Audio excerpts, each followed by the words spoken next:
Halo semua, jumpa lagi dengan saya Depri Saipullah.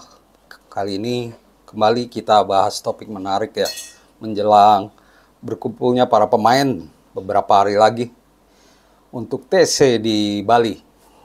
Persiapan dua laga melawan China 5 Juni dan Jepang pada 10 Juni. Menghadapi Cina yang terdekat, kita akan menghadapi beberapa kendala karena dua pemain inti, yaitu Marcelino Ferdinand dan Martin Paes, terkena akumulasi kartu kuning sehingga absen di laga melawan Cina. Jadi 3 pemain dipastikan absen melawan Cina karena sebelumnya ada Ragnar Ratmangun yang dikabarkan sakit ya. Nah, bagaimana Timnas Indonesia harus menerapkan strategi mereka untuk menghadapi Cina dengan absennya Marcelino dan Ragnar Ratmangun. Kalau kita melihat peran dari Marcelino dan Ragnar Ratmangun di Timnas Indonesia, keduanya adalah pencetak gol, walaupun bukan tugas utama mereka.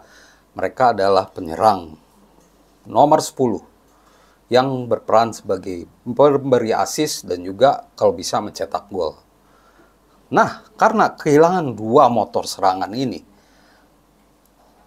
Patrick Kluivert pastinya harus mencari cara. Nah, menurut saya ada beberapa skenario yang bisa dipakai. Tepatnya 2 skenario ya, dengan menerapkan strategi pemain inti dan babak kedua baru menurunkan pemain cadangan. Itu dengan catatan bahwa pemain-pemain inti yang dimainkan sejak starter tidak bisa mencetak gol ke gawang Cina di babak pertama karena kita harus menang di laga ini. Begitupun Cina. Kalau kita melihat laga sebelumnya, Cina ultra defensif melawan Indonesia. Sepertinya formasi seperti ini akan dicoba lagi oleh China saat melawan Indonesia. Nah, tanpa 2 motor serangan, Ragnar dan Marcelino, bagaimana Timnas Indonesia mencari gol atau memberi assist kepada Oleh Romeni yang pasti akan jadi ujung tombak. Nah, untunglah Patrick Kluivert memanggil beberapa pemain bertipikal penyerang di Garuda Calling. Ada beberapa pemain kita yang bisa menggantikan posisi itu, yaitu Egy Maulana dan juga Stefano Lillipali. Menurut saya di babak pertama, melihat skuad yang ada, yang 32 pemain yang ada, atau nanti dikerucutkan 23, posisi kiper pasti Emil Audero maksud saya. Lalu 3 bek tengah, saya berharap J.I.Jes, Rizky Ridho, dan juga Justin Hubner. Walaupun ada Mads Hilgers, ada Jordi Amat, tetap saya lebih percaya kepada 3 pemain ini sebagai starter. Lalu di posisi fullback, ada Kevin Dix di kanan kalau dia pulih. Lalu tengah ya Joy dan Tom Haye, dan di kiri Calvin Verdong. Nah, di posisi 2 penyerang lubang atau 2 gelandang serang. Karena tanpa Marcelino dan Ragnar yang biasanya mengisi 2 posisi itu, 2 posisi di belakang Oleh Romeni, menurut saya untuk jadi starter Patrick Kluivert perlu mencoba Rafael Struijk dan juga Stefano Lillipali. Pertimbangannya apa? Walaupun ada Egy Maulana, ada Septian Bagaskara, Stefano Lillipali menurut saya cukup berpengalaman. Memang Lillipali musim ini di Liga 1 justru menurun dibandingkan musim lalu, di mana mereka sampai ke semifinal 6 besar ya, saat Persib juara. Tapi mereka jadi pemuncak klasemen di musim reguler ya, yang 2 musim lalu yang agak aneh di Liga 1. saat itu Lily Pali bisa mencetak sekitar 11 gol dan juga 17 assist atau 16 assist ya. Musim ini agak menurun. Dia mencetak 6 gol dan 7 assist. Jadi agak menurun penampilannya. Tapi mungkin pertimbangannya karena pengalaman. Lily Pali juga pemain senior di timnas Indonesia. Kalau saja dia lebih beruntung, dia mungkin bisa terus menambah caps-nya. Cuman di era Sintayong dia tidak dipanggil. Kini kesempatannya untuk panggil lagi. Tergantung bagaimana nanti di saat pemanasan. Tapi dua pemain di belakang penyerang oleh Romeni menurut saya adalah Lily Pali dan juga Rafael Struijk. Dan di depannya oleh Romeni. Nah, kalau strategi ini, komposisi pemain seperti tadi tidak berjalan di babak pertama, Patrick Kluivert bisa mencoba skenario kedua.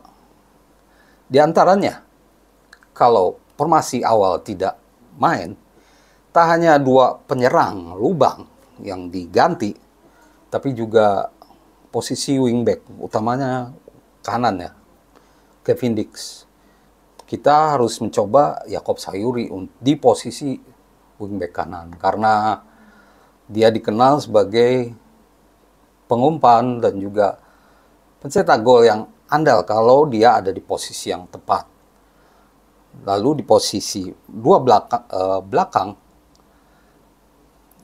posisi tengah dulu ya, menurut saya di babak kedua kalau mentok juga, mungkin di menit ke-60, Tom Haya bisa ditarik dan masukkan Ricky Kambuaya. Ricky main yang gelandang jangkar yang punya kekuatan. Dia bagus juga menembak dari jarak jauh. Dia bagus juga saat dribbling. Dia bagus juga saat memberi assist. Lalu di belakang striker, yaitu bisa mencoba Egy Maulana. Kalau Rafael Struijk tidak bagus, ya bisa memasukkan Ramadan Sananta atau Septian Bagaskara. Nanti itu tergantung dari bagaimana pelatih melihat selama latihan di Bali. Begitu kira-kira dua skenario yang bisa dimainkan oleh Patrick Kluivert saat melawan Cina. Selain pertandingan, kita juga harus melihat psikologis pemain ya, dan beberapa pemain sedang tegang ya, utamanya kapten Jay Ijes yang menunggu nasib timnya di Liga Serie A. Apakah Venezia, klubnya Jay Ijes, bisa selamat dari degradasi akhir pekan ini? Sayang sekali, Venezia kalah 0-3 dari Cagliari di pekan ke-37. Dan buruknya, Jay Ijes tidak main di pekan terakhir melawan Juventus. Ini duel berat yang harus dimenangkan oleh Venezia.